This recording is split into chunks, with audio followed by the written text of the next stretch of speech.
Salut les anacalypsiens, bienvenue dans cette nouvelle vidéo d'Anacalypsie. Donc aujourd'hui on se retrouve pour une petite vidéo présentation où on va présenter l'un des animateurs français les plus connus et surtout l'un de mes animateurs français préférés, notre très cher Stéphane Rothenberg. Donc voilà, on va un peu revenir sur sa carrière comme on a fait avec Hubert Auriol. Et voilà, j'espère que ça vous plaira. Donc, Stéphane Rothenberg est né le 21 septembre 1967 à Lens, dans le Pas-de-Calais, voilà, que je connais pas plus que ça ce coin-là. Il est journaliste, animateur et producteur d'émissions de télé françaises, et il est notamment connu pour animer Top Chef, mais dans mon cas, et le cas de ceux de cette chaîne, Koh-Lanta Pékin Express, pour animer Pékin Express depuis le début. Stéphane, du coup, on va parler un peu d'origine, parce que j'ai été surpris, voilà. Du coup, Stéphane est d'origine polonaise, voilà, étant moi-même d'origine polonaise, bon, j'ai pas que ça, mais plein d'origines, mais notamment des origines polonaises, donc je trouve ça intéressant, voir qu'un de mes animateurs préférés a également des origines de là-bas. Ses grands-parents, du coup, sont des Polonais qui se sont... Enfin, ses grands-parents, attends... Oui, non, c'est après que ça se précise. Du coup, sont des Polonais qui se sont installés dans le bassin minier de Lens. Donc je pense que ça doit être la même époque. Bah oui, parce que 1967, ma mère est née en 70. Donc ses grands-parents, ouais, c'est l'époque du grand-père à ma mère qui également s'est installé en France, du coup, à mon avis, dans la même période. Ouais, c'est ça. Ses grands-parents paternels, du coup, sont des juifs polonais qui ont fui l'oppression. Et c'est vrai que mon arrière-grand-père polonais a quitté, lui, la Pologne quand s'est déclenchée la Seconde Guerre mondiale. Du coup, il a dû se réfugier en France, en Normandie. Sauf que, bon, manque de chance, le nord de la France, dont la Normandie, a été occupé par la suite. Bref. Et du coup, ses grands-parents maternels, eux, sont des Polonais catholiques qui sont venus en France pour le travail.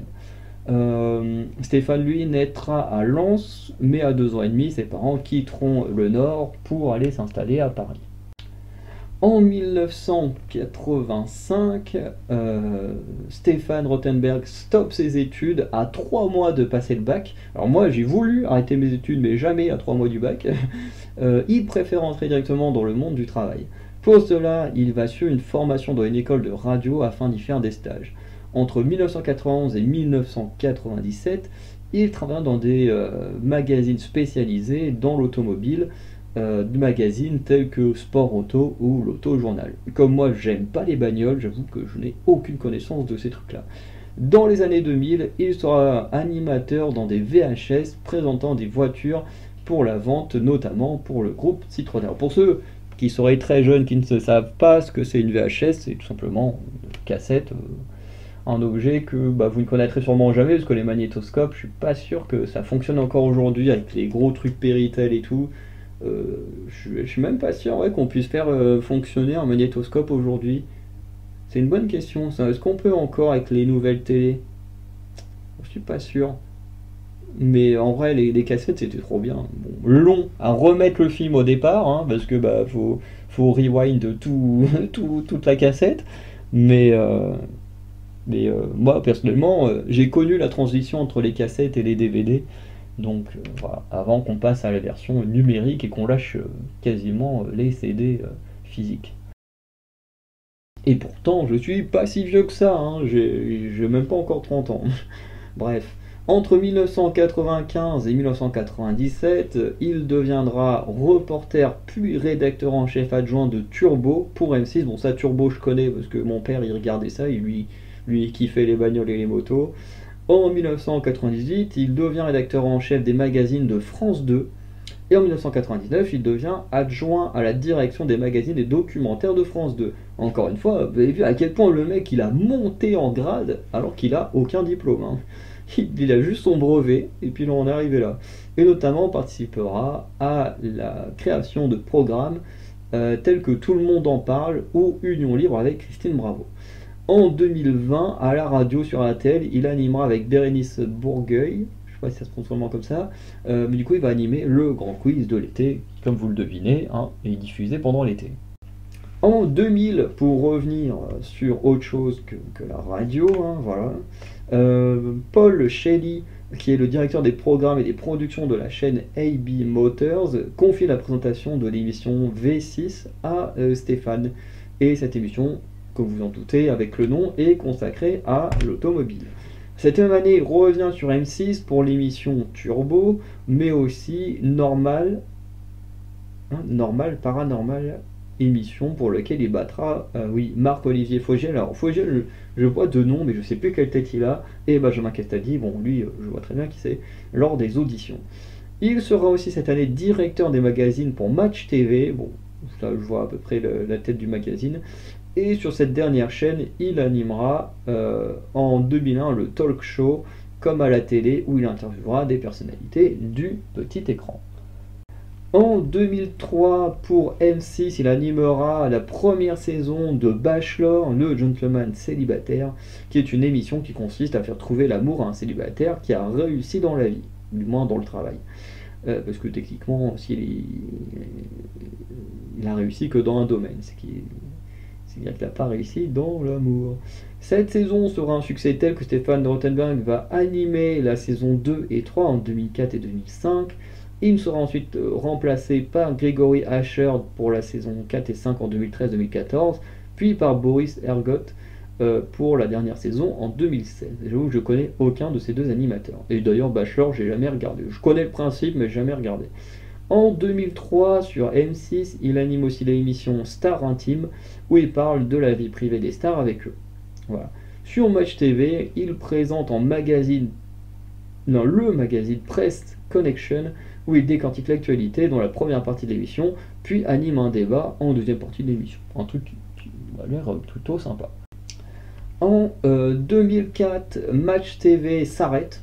Donc il restera d'abord au sein du groupe Lagardère, donc, qui était le groupe qui était à la tête de Match TV, hein, en devenant directeur général d'Angel Production, mais il va quitter le groupe en 2006 pour rejoindre exclusivement M6. En 2007, M6 lui propose donc plein de programmes, dont Magicien, leur plus grand secret, L'inventeur de l'année, ou encore le très célèbre Pékin Express. Il créera également la même année une société de production nommée Montagne Rouge et proposera au groupe M6 l'émission Fast Club qui sera diffusée sur W9. Puisque W9, pour ceux qui ne savent pas, c'est une chaîne de M6. Dans cette émission, il retourne dans le domaine de l'automobile avec de l'actualité mais aussi de l'humour, tels que des parodies d'émissions, des défis humoristiques ou encore des stars au volant. En 2009, du coup, il présente au début de l'année Le Convoi de l'extrême sur W9, un documentaire réalité qui met en avant 6 conducteurs de poids lourds sur les routes des glaces du Grand Nord au Canada. Cette émission réalisera la meilleure audience de W9 avec 1,3 million de spectateurs. Il en fera du coup l'AVF pendant les 6 premières saisons. Cette même année, en plus de Pékin Express, il présentera également Total Wipeout sur M6 avec Alex Good et Sandrine Corman. Et c'est vrai qu'en y pensant, on a déjà vu Stéphane Rothenberg dans Total Wipeout. En 2010, il présente sur W9 le premier championnat de France de SMS. Alors j'aimerais tellement voir ça, juste pour voir à quoi ça ressemble un championnat de France de SMS. Je vois pas quelle épreuve on peut faire, par des épreuves de rapidité, de pas faire trop de fautes, enfin je sais pas, mais ça a l'air intéressant. Mais aussi, il va animer en 2010 la toute première saison de Top Chef aux côtés de Sandrine Corman, même si je crois qu'après c'est d'autres personnes qui remplaceront Sandrine. En 2012, il co-anime la grande soirée de clôture de Télévie, donc qui est une opération caritative, avec les animateurs de RLTV TVI en Belgique. Cette même année, sur le tournage de Pékin Express, le passager mystère, Stéphane sera victime d'un accident en voulant tourner un teaser, parce qu'il y a souvent des teasers pour les épisodes d'après, et il perdra le contrôle de son sidecar et sera percuté par une voiture. Par chance, il n'aura pas de blessure grave et en sortira qu'avec une cicatrice au front. En 2013, il participera à l'unique diffusion d'Ice Show sur M6, du coup, qui est une émission où 4 grands patineurs artistiques vont s'affronter. En 2015, il présente l'unique saison de Qui est la taupe, qui est un jeu télévisé où 10 candidats doivent faire des missions pour gagner de l'argent, pour parmi eux, parmi lesquels se trouve une taupe qui, elle, doit saboter les missions. Ça fait beaucoup penser au jeu de société Dany, qui naîtra quelques années plus tard. En 2016, il présente l'unique saison de Super Kids avec Faustine Bollert, qui est une bonne animatrice, qui est globalement une émission de jeunes talents. Voilà. En 2016, il recevra en exclusivité Céline Dion pour la soirée spéciale Céline Dion Ma vie sans René sur M6. Et il produit également des interviews pour Gala, où il recevra notamment, alors j'ai mis juste les gens que je connaissais, Fovoto, Amir ou encore l'autre grand animateur français, Denis Brognard. Du coup, en 2016, pour terminer un peu sur les informations sur Stéphane, en plus de Top Chef, il présentera une émission sur M6 nommée Horizon d'Asie, qui est un programme sur la culture et la gastronomie des pays asiatiques. En 2018, il présentera l'unique saison de Wild, la course de survie, où une émission où des experts de survie et des novices devront survivre dans différents lieux sans eau ni nourriture. Émission où on a également vu le fameux William de la dernière saison de Koh-Lanta, les chasseurs d'immunité. En 2019, il présentera l'unique saison de The Bridge sur M6, émission où il faut construire un pont avec un gars en jeu.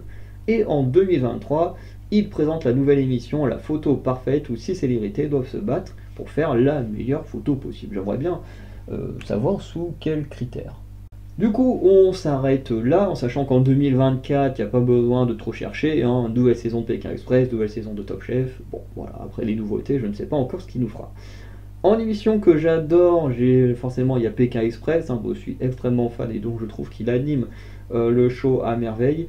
Et en émission que j'aimerais voir, il y a Top Chef, que je pense un jour je testerai, et La photo parfaite. Franchement ça m'intrigue ce programme, mais je pense qu'un jour je le regarderai s'il est en replay sur M6.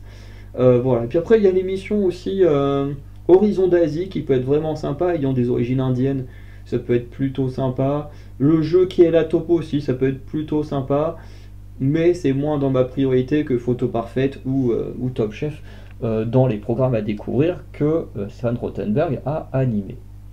Du coup, on va pouvoir conclure la vidéo. Voilà, donc petite présentation de l'un de mes animateurs français préférés, Stéphane Rothenberg. Très très très bon animateur. Et voilà, pas grand chose de plus à dire, hein. N'hésitez pas à me dire ce que vous pensez de la vidéo, ce que vous pensez de Stéphane Rothenberg, quelles émissions vous avez vues de Stéphane Rothenberg. Moi je n'ai vu que Pékin Express, et si, bon, j'ai vu des épisodes de Total Wipeout, mais bon, c'est pas une émission que je regarde activement comme Pékin Express. Voilà. Et si vous avez vu des émissions que moi je n'ai pas vues, n'hésitez pas à dire également, voilà, ou à donner des conseils, de trucs à regarder qui peuvent être vraiment sympas, sauf si ça concerne les bagnoles, parce que j'aime pas les bagnoles. Voilà. Donc, je vous souhaite une bonne journée, bonne soirée, et on se dit à très bientôt pour de nouvelles vidéos. Ciao tout le monde.